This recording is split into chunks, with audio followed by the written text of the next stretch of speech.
നമ്മുടെ ബോർഡറായ തമിഴ്നാട്ടിലെ വാൽപ്പാറയിൽ 6 വയസ്സുകാരി പുലി ആക്രമിച്ച സംഭവത്തിൽ കുട്ടിക്കായുള്ള തെരച്ചിൽ ഇപ്പോഴും തുടരുകയാണ്. ആക്രമിച്ചതെന്ന് കരുതുന്ന പുലിയുടെ കാൽപ്പാടുകൾ കണ്ടു. കാണാതായ റോഷിയുടെ വസ്ത്രത്തിൻ്റെ ചില ഭാഗവും കണ്ടെത്തിയിട്ടുണ്ട്. ഈ പ്രദേശത്തെ ഡോഗ് സ്ക്വാഡിനെ എത്തിച്ച് പരിശോധന നടത്താനാണ് ശ്രമം. രാവിലെ 7 മണിയോടെയാണ് ഈ തെരച്ചിൽ കുട്ടിക്കായി ആരംഭിച്ചിരിക്കുന്നത്. സൂരജ് സജി വിവരങ്ങളുമായി ചേരുന്നു. സൂരജ്, നമ്മുടെ തൊട്ടടുത്തുള്ള ഒരു സ്ഥലമാണല്ലോ ഈ വാൽപ്പാറ, തമിഴ്നാട്ടിലാണെങ്കിൽ പോലും. എന്താണ് നമുക്ക് ലഭിച്ചിട്ടുള്ള കൂടുതൽ വിവരങ്ങൾ?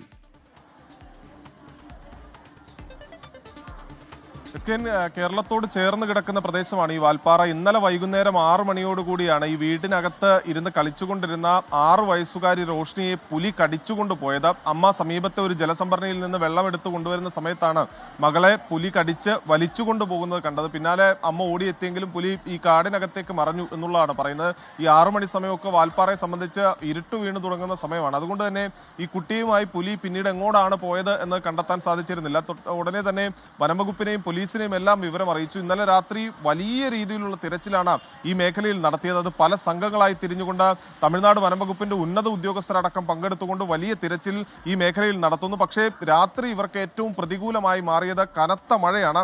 കനത്ത മഴയെ തുടർന്ന് ഈ വാൽപ്പാറയിലെ ഉൾവനങ്ങളിലേക്ക് പോലും ഇവർക്ക് കയറാൻ സാധിച്ചിരുന്നില്ല. പച്ചൈമലൈ എന്ന് പറയുന്ന എസ്റ്റേറ്റിലായിരുന്നു ഇന്നലെ ഈ തെരച്ചിൽ നടത്തിയത്. അതുകൊണ്ട് തന്നെ ഈ മഴ പ്രതികൂലമായ സാഹചര്യത്തിൽ ഇന്ന് പുലർച്ചയോടുകൂടി ഈ തെരച്ചിൽ താൽക്കാലികമായി നിർത്തിവെച്ചു. ഇന്ന് രാവിലെ ഡോഗ് സ്ക്വാഡിന്റെ അടക്കം സഹായത്തോടു കൂടിയാണ് ഇപ്പോൾ 7 മണിക്ക് തെരച്ചിൽ പുനരാരംഭിച്ചിരിക്കുന്നത്. അതിനിടയിൽ ഈ പുലിയുടേതെന്ന് കരുതുന്ന കാൽപ്പാടുകൾ ഈ വീടിന് സമീപത്ത്, ഇവർ താമസിച്ചിരുന്ന ലയത്തിന് സമീപത്ത് നിന്ന് കണ്ടെത്തിയിട്ടുണ്ട്. അതോടൊപ്പം തന്നെ കുട്ടിയുടെ വസ്ത്രത്തിന്റെ ഭാഗങ്ങളും കണ്ടെത്തിയിട്ടുണ്ട്. അതുകൊണ്ട് തന്നെ ഈ ഡോഗ് സ്ക്വാഡിനെ ഉപയോഗിച്ചുകൊണ്ടുള്ള ഒരു തെരച്ചിലിൽ ഈ കുട്ടിയെ കണ്ടെത്താൻ കഴിയുമെന്ന പ്രതീക്ഷയിലാണ് ഈ വനംവകുപ്പ് അധികൃതർ അടക്കമുള്ളത്. എന്തായാലും പല സംഘങ്ങളായി തിരിഞ്ഞുകൊണ്ട് തിരച്ചിൽ നടത്തുകയാണ്. ഇത് പ്രത്യേകിച്ചൊരു ഈ വന്യജീവികൾ ഏറെ ഇറങ്ങുന്ന ഒരു മേഖലയാണ്. നേരത്തെയും സമാനമായ രീതിയിൽ തോട്ടം തൊഴിലാളികളെ അടക്കം പുലി കടിച്ചു കൊലപ്പെടുത്തിയ സംഭവങ്ങൾ റിപ്പോർട്ട് ചെയ്യപ്പെട്ടിട്ടുള്ള ഒരു മേഖലയാണ്.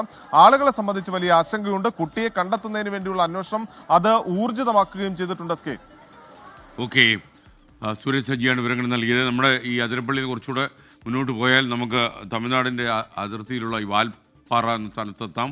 അവിടെയാണ് ഈ സംഭവം ഉണ്ടായിരിക്കുന്നത്. വീട്ടിനുള്ളിൽ കളിച്ചുകൊണ്ടിരുന്ന കുട്ടിയെ പുലി പിടിച്ചുകൊണ്ട് പോയി എന്നൊക്കെ പറയുമ്പോൾ നമുക്ക് വളരെ അവിശ്വസനീയമായി തോന്നും. പക്ഷേ നമ്മുടെ നാട്ടിൽ ഇങ്ങനെയൊക്കെ സംഭവിക്കുന്നു. തമിഴ്നാട്ടിലെ വാൽപ്പാറയിലാണ് ഈ സംഭവം. എന്നിരുന്നാലും വളരെ ഷോക്കിംഗ് ആയിട്ടുള്ള സംഭവമാണ്.